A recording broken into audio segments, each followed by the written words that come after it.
பிலிப்பியர் 3ஆம் அதிகாரம். மேலும் என் சகோதரரே, கர்த்தருக்குள் சந்தோஷப்படுங்கள்.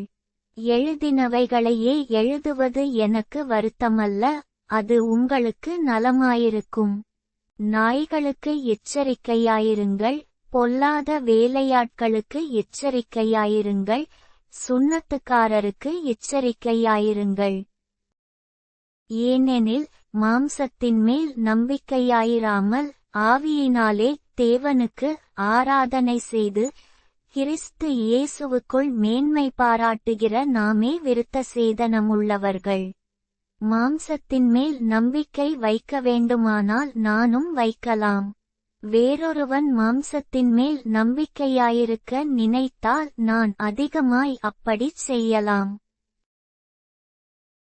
நான் 8ஆம் நாளிலே விருத்த சேதனமடைந்தவன், இஸ்ரவேல் வம்சத்தான், பென்யமீன் கோத்திரத்தான், எபிரெயரில் பிறந்த எபிரெயன், நியாயப்பிரமாணத்தின்படி பரிசேயன். பக்தி வைராக்கியத்தின்படி சபையை துன்பப்படுத்தினவன், நியாயப்பிரமாணத்திற்குரிய நீதியின்படி குற்றஞ்சாட்டப்படாதவன்.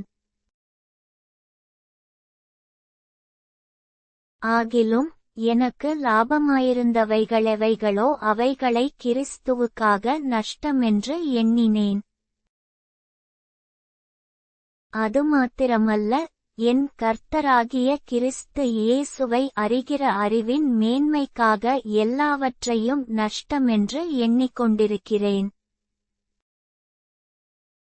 நான் கிறிஸ்துவை ஆதாயப்படுத்திக் கொள்ளும்படிக்கும் நியாயப்பிரமாணத்தினால் வருகிற சுயநீதியை உடையவனாயிராமல், கிறிஸ்துவை பற்றும் விசுவாசத்தினால் வருகிறதும் விசுவாசமூலமாய் தேவனால் உண்டாயிருக்கிறதுமான நீதியை உடையவனாயிருந்து கிறிஸ்துவுக்குள் இருக்கிறவனென்று காணப்படும்படிக்கும், இப்படி நான் அவரையும் அவருடைய உயிர்த்தெழுதலின் வல்லமையையும் அவருடைய பாடுகளின் ஐக்கியத்தையும் அறிகிறதற்கும், அவருடைய மரணத்திற்கொப்பான மரணத்திற்குள்ளாகி, எப்படியாயினும் நான் மரித்தோரிலிருந்து உயிரோடெழுந்திருப்பதற்கு தகுதியாயிருக்கும்படிக்கும் அவருக்காக எல்லாவற்றையும் நஷ்டமென்று விட்டேன், குப்பையுமாக எண்ணுகிறேன்.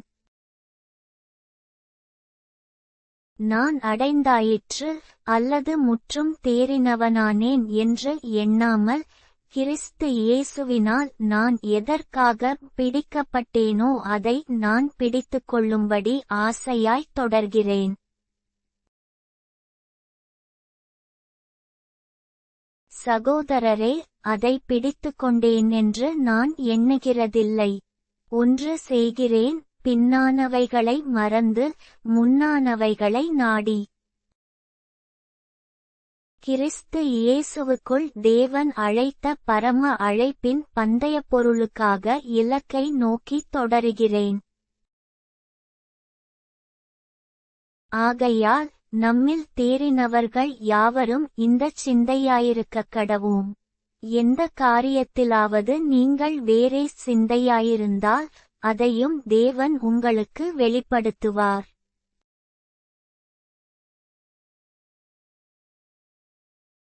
ஆகிலும் நாம் எதுவரையில் தேறியிருக்கிறோமோ அதுமுதல் ஒரே ஒழுங்காய் நடந்து கொண்டு ஒரே சிந்தையாயிருப்போமாக. சகோதரரே, நீங்கள் என்னோடே கூட பின்பற்றுகிறவர்களாகி, நாங்கள் உங்களுக்கு வழிகாட்டுகிறபடி நடக்கிறவர்களை மாதிரியாக நோக்குங்கள்.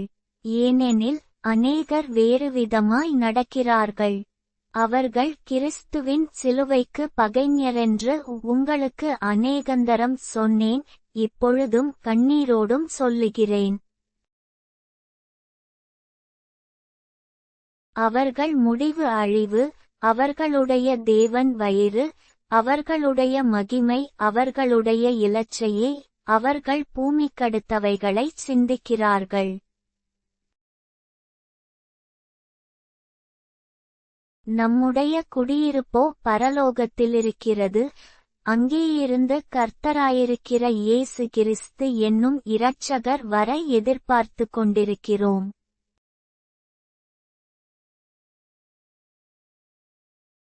அவர் எல்லாவற்றையும் தமக்கு கீழ்ப்படுத்திக் கொள்ளத்தக்க தம்முடைய வல்லமையான செயலின்படியே நம்முடைய அற்பமான சரீரத்தை தம்முடைய மகிமையான சரீரத்திற்கு ஒப்பாக மறுரூபப்படுத்துவார்.